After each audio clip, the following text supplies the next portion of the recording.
Hello, कैसे हैं आप सब। मैं आपका मेंटोर और आप देख रहे हैं लर्न इंग्लिश विदाउट रूल्स का एक नया और फ्रेश सेशन। आज हम यहाँ पर उपस्थित हुए हैं द हिंदू एडिटोरियल वोकैबुलरी के साथ। सेशन को शुरू करेंगे, लेकिन उससे पहले जो लोग इस चैनल पर नए हैं और वैसे पुराने लोग जिन्होंने अब तक चैनल को सब्सक्राइब नहीं किया है, तो प्लीज चैनल को सब्सक्राइब कर लीजिए। बेल आइकन प्रेस करके नोटिफिकेशन को ऑल पर रखिएगा, लाइक और शेयर कर दीजिएगा। साथ में वीडियो में शुरू से अंत तक बने रहिएगा, क्योंकि बहुत ही इंपॉर्टेंट वर्ड्स यहाँ पर सीखने वाले हैं जो एग्जामिनेशन के पॉइंट ऑफ व्यू से और इंग्लिश को बेहतर करने के पॉइंट ऑफ व्यू से आपके लिए फायदेमंद साबित होगा। चलिए सेशन की शुरुआत करते हैं। लर्न इंग्लिश विदाउट रूल्स के सेशन में एक बार फिर से आप सबका तहे दिल से स्वागत है। उम्मीद है आप सब तैयार होंगे। तो चलिए फटाफट सेशन की शुरुआत करते हैं और यहां पर सेशन के पहले वर्ड से शुरू करते हैं। ये आज ही के एडिटोरियल में छपे हुए वर्ड्स हैं। पूरे एडिटोरियल पेज में जितने भी कठिन शब्द होते हैं, मेरे हिसाब से मैं उसको शामिल कर लेता हूं। पहला जो वर्ड है वो है प्रोटेक्टेड। प्रोटेक्टेड का जो पार्ट्स ऑफ स्पीच है, ये एक एडजेक्टिव की तरह काम करता है। Lasting for a long time और लॉन्गर देन एक्सपेक्टेड और यूजुअल, मतलब है कि लंबे समय तक खिंचा जाना किसी चीज को जो कि जितना उम्मीद ना हो, मतलब है लंबा के सेंस में। अगर हम सिनोनिम की बात करें तो प्रोलॉन्ग कह सकते हैं, एक्सटेंडेड कह सकते हैं, लेंदी कह सकते हैं। एंटोनिम की बात करें तो ब्रीफ कह सकते हैं, एब्रप्ट कह सकते हैं, शॉर्ट कह सकते हैं, ट्रांजिएंट कह सकते हैं। तो यहां पर जो प्रोटेक्टेड का मतलब है lasting for a long time और लॉन्गर देन एक्सपेक्टेड और यूजुअल, मतलब है कि जितना यूजुअल समय है उससे ज्यादा समय अगर लग रहा है या लग गया हो तो उसके लिए हम प्रोटेक्टेड शब्द का इस्तेमाल करते हैं। और सिनोनिम की बात करें तो प्रोलॉन्ग्ड, एक्सटेंडेड, लेंदी कहेंगे। और अगर हम एंटोनिम की बात करें तो brief, abrupt, short and transient कहेंगे। चलिए अगला शब्द ले। अगला शब्द है कंपंक्शन।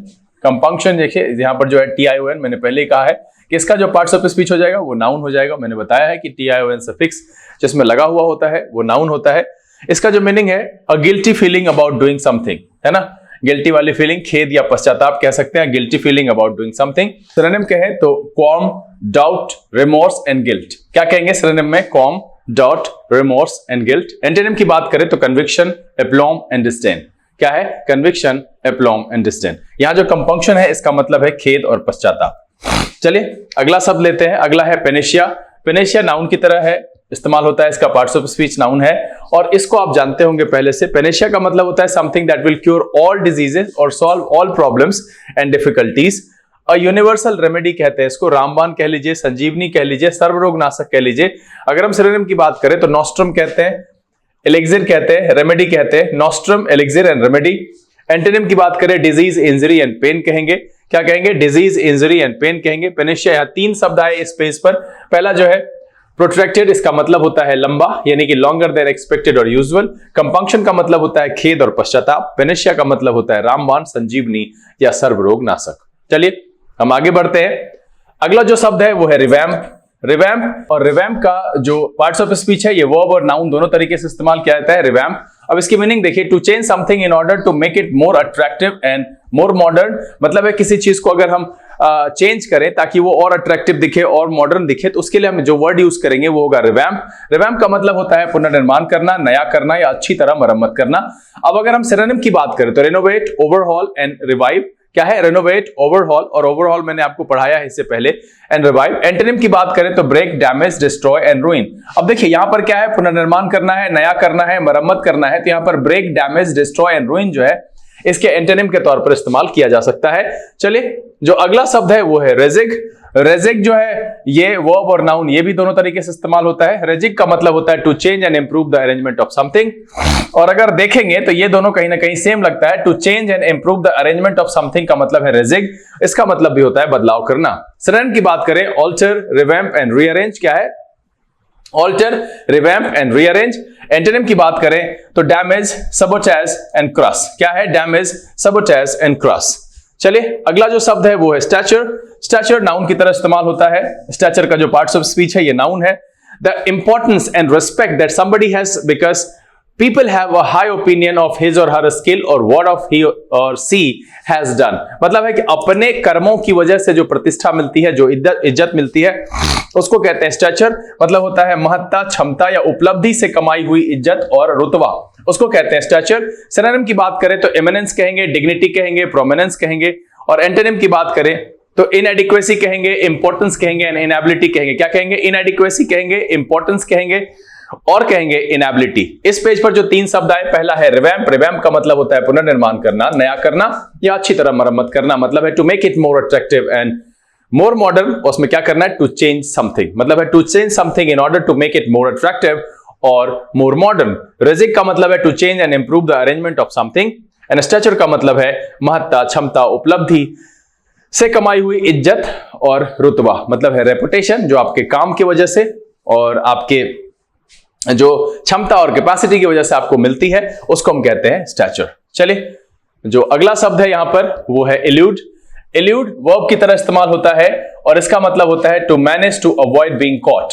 मतलब है कि भाग जाना, चालाकी से निकल जाना, हाथ ना आना, धोखा देना, चालाकी से बच निकलना। Manage to avoid being caught मतलब है कि ना पकड़े जाने को मैनेज कर लेना, किसी तरह से बच करके निकल जाना। सिनोनिम की बात करें तो इवेड होगा, फ्ली होगा, एस्केप होगा, एंडोज होगा।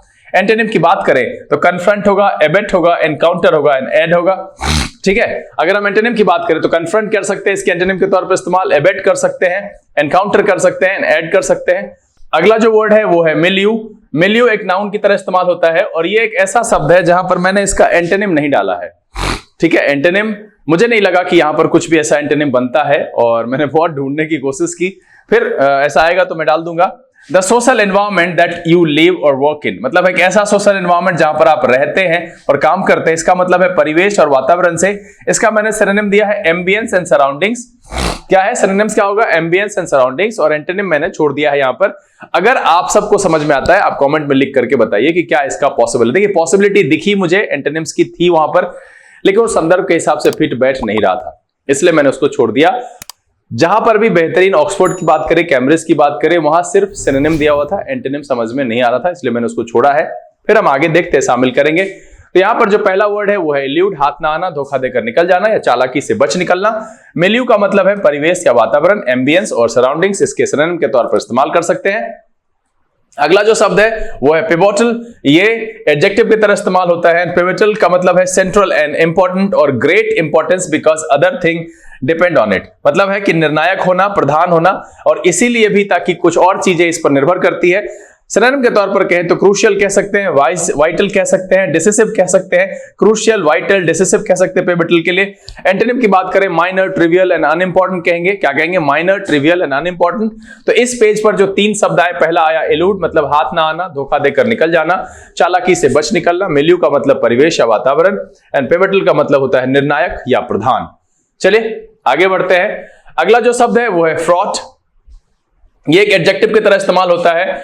Full of unpleasant things such as problem और डेंजर। मतलब होता है कि व्याकुल, भरा हुआ, परिपूर्ण से होता है। इसके कई सेंस होते हैं, मैंने कई बार कहा है कि शब्दों के कई अर्थ होते हैं और जिस अर्थ के सिनोनिम्स और एंटोनिम्स लेता हूं मैं, उसको आप अगर नहीं समझ पाते हैं तो उसके मीनिंग को देख लीजिए और समझ लीजिए। इतना बेसिक शब्द मैं इस्तेमाल करता हूं एंटोनिम सिनोनिम्स में, जो कि एग्जामिनेशन के पॉइंट ऑफ व्यू से भी इंपॉर्टेंट होता है और आप समझ जाएं इतना रहता है। तो यहां जो है फ्रॉड का मतलब होता है व्याकुल से। क्यों भाई व्याकुल क्यों है, क्योंकि सच एज प्रॉब्लम और डेंजर है, फुल ऑफ अनप्लेजेंट थिंग्स, है ना। सिनोनिम की बात करें तो अनईजी कह सकते हैं, टेंस कह सकते हैं, एंग्शियस कह सकते हैं, अनईजी कह सकते हैं, टेंस कह सकते हैं, एंग्शियस कह सकते हैं। अगर एंटोनिम की बात करें तो इजी कहेंगे, क्वाइट कहेंगे एंड ट्रैंक्विल कहेंगे। क्या कहेंगे, इजी, क्वाइट एंड ट्रैंक्विल को इसके एंटोनिम के तौर पर रखा जा सकता है। चलिए अगला जो वर्ड है इज्डम जेनरस। क्या है, इज्डम जेनरस। ये एक फ्रेज है और ये लैटिन फ्रेज है। इसका मतलब होता है of the same kind. Ejusdem generis का मतलब होता है ऑफ द सेम काइंड, मतलब एक ही प्रकार का। सिनोनिम की बात करें तो एकिन कहेंगे, सेम कहेंगे, सिमिलर कहेंगे, आइडेंटिकल कहेंगे। एंटोनिम की बात करें तो डाइवर्ट कहेंगे, डिफरेंट कहेंगे एंड वेरियस कहेंगे। यूज्डम जेनरस का मतलब होता है ऑफ द सेम काइंड, मतलब है एक ही प्रकार का। अगला जो शब्द है यहां पर वो है जिस्ट। जिस्ट जो है वो नाउन की तरह प्रयोग होता है। इसका मतलब होता है general meaning of something rather than all the details. मतलब है कि जनरल मीनिंग जिस्ट यानी सार या समरी से है, सारांश से है, तात्पर्य से है। अगर हम सिनोनिम की बात करें तो समरी कह सकते हैं, कर्नल कह सकते हैं, क्रक्स कह सकते हैं। क्या कह सकते हैं, समरी कह सकते हैं, कर्नल कह सकते हैं, क्रक्स कह सकते हैं। एक बार फिर से सुन लीजिए, ध्वनि में व्यवधान हुआ है। सिनोनिम की बात करें तो समरी कहेंगे, कर्नल कहेंगे एंड क्रक्स कहेंगे। एंटोनिम की बात करें तो मीनिंगलेस कहेंगे एंड इनसिग्निफिकेंट कहेंगे। अब यहां पर इस पेज पर जो 3 शब्द है उसमें पहला है फ्रॉड, मतलब होता है व्याकुल, भरा, परिपूर्ण से। एंड यूज्डम जेनरस का मतलब होता है ऑफ द सेम काइंड, एक ही प्रकार का। एंड जिस्ट का मतलब होता है सार, सारांश और तात्पर्य से। चले अगला जो शब्द है यहां पर है कंट्रोवेंशन। कंट्रावेंशन फिर से देखिए यहां पर TION है, तो ये एक प्रकार का जो है नाउन होगा और इसका मतलब होता है the fact of doing something that is not allowed by law और रूल, मतलब है उल्लंघन करने के सेंस में, है ना, कुछ भी ऐसा नाउन है उल्लंघन। The fact of doing something that is not allowed by law और rule.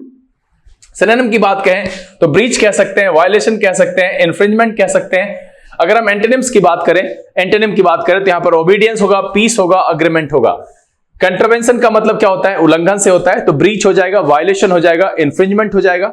Obedience, piece and agreement इसके एंटोनिम के तौर पर इस्तेमाल किया जाएगा। चलिए अगला जो शब्द है वो है एग्जेम्प्ट। एग्जेम्प्ट एडजेक्टिव और वर्ब दोनों तरीके से इस्तेमाल होता है। इसका मतलब होता है free from having to do something और पे फॉर समथिंग, मतलब है मुक्त करने के सेंस में।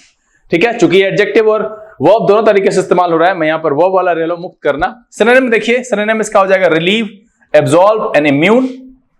एंटोनिम क्या कहेंगे? Charge, incarcerate and punish. क्या हो जाएगा? Charge, incarcerate and punish. ये हो जाएगा एग्जेम्प्ट का एंटोनिम। सिनोनिम क्या होगा? Relieve, absolve and immune. Contravention का मतलब होता है उल्लंघन, एग्जेम्प्ट का मतलब होता है मुक्त करना। अगला जो शब्द है वो है परव्यू। परव्यू एक नाउन की तरह इस्तेमाल होता है और इसका मतलब होता है the limit of someone's responsibility, interest और एक्टिविटी। इसका मतलब होता है जानना, ज्ञान की सीमा, और सीमा भी कह सकते हैं, लिमिट से कह सकते हैं। तो मैं यहां पर जो है उसकी तीक्ष्णता के वाले अर्थ से ले रहा हूं, the limit of someone's responsibility, interest और एक्टिविटी। यहां पर जो है सिनोनिम कहेंगे can, acumen, insight and idea. Antonym की बात करेंगे तो मिस्टेक, मिसअंडरस्टैंडिंग। क्या हो जाएगा? Synonym can, acumen, insight and idea. And antonym की बात करें तो मिस्टेक एंड मिसअंडरस्टैंडिंग। तो यहां परव्यू मतलब है the limit of someone's responsibility, interest और एक्टिविटी। इस पेज पर 3 शब्द आए। पहला है कंट्रावेंशन, मतलब होता है उल्लंघन। एग्जेम्प्ट मतलब होता है मुक्त करना। एंड परव्यू का मतलब होता है जानना या ज्ञान की सीमा। चलिए अगले पेज पर बढ़ते हैं। अगला जो शब्द है इंसिसिव, ये एडजेक्टिव की तरह इस्तेमाल होता है। इसका मतलब होता है एक्सप्रेसिंग एन आइडिया और opinion in a clear and direct way that shows good understanding of what is important. मतलब होता है तीक्ष्ण और प्रभावशाली से किसी भी चीज को इतने बेहतर तरीके से एक्सप्रेस करना कि वो क्या दिखे? Good understanding of what is important. Synonym की बात करें तो कहेंगे कीन, एस्ट्यूट, श्रूड एंड एक्यूट। ठीक है, श्रूड एंड एक्यूट, कीन, एस्ट्यूट, श्रूड एंड एक्यूट, ये सिनोनिम के तौर पर इस्तेमाल होगा। एंड क्या है? वीक, वेग एंड एम्बिगुअस। वीक, वेग एंड एम्बिगुअस इसके एंटोनिम के तौर पर इस्तेमाल होगा। अगला जो शब्द है वो है वेंडेटा। वेंडेटा नाउन की तरह इस्तेमाल होता है और वेंडेटा का मतलब है any prolonged and bitter feud, rivalry, contention और द लाइक। मतलब है किसी भी प्रकार का पुश्तैनी झगड़ा या कुलबैर बहुत लंबे समय से। देखिए ये शब्द मैंने आपको कहीं पर पढ़ाया है, कहां पढ़ाया है मुझे कमेंट में लिख करके बताइएगा आप लोग जरूर कि फ्यूड शब्द कहां आपने पढ़ा है। मैंने आपको पढ़ाया है any prolonged and bitter feud, rivalry, contention और द लाइक। मतलब है कि पुश्तैनी झगड़ा एंड कुलबैर से। वेंडेटा का मतलब क्या होता है? पुश्तैनी झगड़ा, लंबे समय से चल रहे झगड़े को। सिनोनिम की बात करें तो फ्यूड, डिस्प्यूट एंड एनिमोसिटी। क्या हो जाएगा? Feud, dispute and animosity. Antonym की बात करें तो एग्रीमेंट, एमिटी एंड हार्मनी। क्या हो जाएगा? Agreement, Amity and harmony. चलिए अगला शब्द लेते हैं, वो है जियोपार्डाइज। ये वर्ब की तरह इस्तेमाल होता है। इसका जो पार्ट्स ऑफ स्पीच है ये एक प्रकार का वर्ब है। To do something that may damage something और पुट एट रिस्क, मतलब है जोखिम में डालना या आपत्ति में डालना। जियोपार्डाइज का मतलब होता है जोखिम में डालना या आपत्ति में डालना। To do something that may damage something और put it at risk. Synonym की बात करें एंडेंजर कहेंगे, इंपेरिल कहेंगे एंड हैजार्ड कहेंगे। एंटोनिम की बात करें तो सेफगार्ड, प्रोटेक्ट एंड गार्ड। क्या है? Safeguard, protect and guard. Synonym की बात करें तो एंडेंजर, इंपेरिल एंड हैजार्ड। यहां पर जो 3 शब्द आए, पहला इंसिसिव मतलब होता है तीक्ष्ण और प्रभावशाली। वेंडेटा का मतलब होता है पुश्तैनी झगड़ा या कुलबैर। जियोपार्डाइज का मतलब होता है जोखिम में डालना या आपत्ति में डालना। चलिए अगला शब्द है एवर्ट। एवर्ट बड़ा ही कॉमन है, कई बार मैंने चर्चा की है क्लास में। ये एक वर्ब की तरह इस्तेमाल होता है। इसका मतलब होता है टू प्रिवेंट समथिंग अनप्लेजेंट, मतलब है किसी चीज को टालना, उससे बचना, है ना। प्रिवेंट कहने का मतलब है रोकना, टाल देना, फेर लेना या बचा लेना। इसके सिनोनिम को कहें तो स्टेव ऑफ कहेंगे, प्रिक्लूड कहेंगे एंड प्रिवेंट कहेंगे। क्या कहेंगे? स्टेव off, preclude and prevent. Antonym की बात करें तो एड कहेंगे, एनकरेज कहेंगे, एबेट कहेंगे एंड असिस्ट कहेंगे। क्या क्या कहेंगे? एंटोनिम में aid, encourage, abet and assist. Synonym की बात करें तो stave off, preclude and prevent. जो सेशन का आखिरी शब्द है वो है कंटिजेंट। कंटिजेंट नाउन और एडजेक्टिव दोनों तरीके से इस्तेमाल होता है। इसका मतलब होता है group of people from the same country, organisation etcetera who are attending an event. मतलब है कि ऐसे किसी ऑर्गेनाइजेशन से, किसी देश से लोगों का ग्रुप जो किसी इवेंट को अटेंड करने के लिए भेजे जाते हैं या जाते हैं उसको कहते हैं दल, टुकड़ी। आकस्मिक भी इसका सेंस होता है, निर्भर भी सेंस होता है, लेकिन यहां पर मैंने दल और टुकड़ी के सेंस को रखा है। कंटिजेंट के सिनोनिम की बात करें तो delegation, team, batch and crew. Antonym की बात करें तो इंडिविजुअल और वन को रख सकते हैं, क्योंकि यहां पर बात ग्रुप ऑफ पीपल की हो रही है, तो इसके एंटोनिम में इंडिविजुअल और वन को रखा जा सकता है। तो इस पेज पर जो दो आए, एवर्ट एंड कंटिजेंट। एवर्ट का मतलब होता है टाल देना, फेर लेना, बचा लेना। कंटिजेंट का मतलब है दल और टुकड़ी। उम्मीद करता हूं कि आज के सेशन में जो वर्ड लाए गए उसमें से अधिकांश आपके लिए नए थे। आप सब ने इसको समझ लिया, मीनिंग अच्छे से, और नोट डाउन भी कर लिया है। अब यहां पर मैं सेशन को समाप्त कर रहा हूं। आपकी ड्यूटी है कि आप इसको 2-3 बार रिवीजन करें, साथ में पिछले जो वर्ड्स आपने पढ़े हैं, याद किए हैं, उसको भी लगे हाथों रिवीजन करने के बाद ही आप नोटबुक को बंद करके अपनी पढ़ाई को अगले चरण में ले जाइए, या फिर आप जो करना चाहते हैं वो करें, क्योंकि रिवीजन बहुत जरूरी है। इसके साथ इन्वॉल्वमेंट बनाए रखना, संपर्क में शब्दों के साथ जुड़े रहना, ये एक अच्छी आदत है जो लंबे समय तक शब्द आपके जहन में रहेगा और बहुत सारी वोकैबुलरी आप सीख जाएंगे। उम्मीद तो यह है कि छोटा सा सेशन आपको पसंद आया होगा। अगर ये वीडियो अच्छा लगा आप इसे लाइक कर दीजिए। अगर अब तक आपने चैनल सब्सक्राइब नहीं किया है तो देर मत कीजिए, सब्सक्राइब कर लीजिए, बेल आइकन प्रेस करके नोटिफिकेशन को ऑल पर रखिएगा, ताकि यहां से जो वीडियो अपलोड हो उसकी सूचना आपको मिले। समय यहां से विदा लेने का। बहुत जल्द इस तरह के इन्फॉर्मेटिव वीडियोस के साथ फिर आपके सामने उपस्थित होंगे। तब तक के लिए आप घर में रहिए, अपना और अपने परिवारजन का ख्याल रखिए, खुश रहिए, मस्त रहिए, लेकिन पढ़ते लिखते जरूर रहिएगा। लर्न इंग्लिश विदाउट रूल्स के सेशन से this is B K Singh signing off. Keep reading, keep practising. Thank you, God bless you.